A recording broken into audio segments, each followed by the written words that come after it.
அனைவருக்கும் வணக்கம். கவிதை ஒன்று படிக்கிறேன், கேளுங்கள். அனைவரும் வாழ வேண்டும் உலகிலே, இதை புகழடைந்தோர் எண்ண வேண்டும் மனதிலே. கொலை கொள்ளை பெருகுது நாட்டிலே, நாள்தோறும் செய்தி வருது ஏட்டிலே.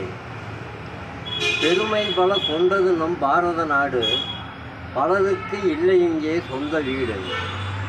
சுகவாழ்வு கிடைப்பது பெரும் பாடு, அது இல்லாமலே செல்லுகிறார் சுடுகாடு.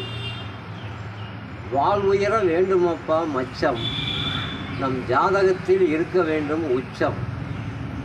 உழைப்பிலே இருக்காது அச்சம், உன் வரவிலே கொஞ்சம் வை மிச்சம். பாகுபாடு பார்ப்பதில்லை பூமி, இது அனைவரையும் வாழ வைக்கும் சாமி. பாகுபாடு பார்ப்பதில்லை பூமி, இது அனைவரையும் வாழ வைக்கும் சாமி.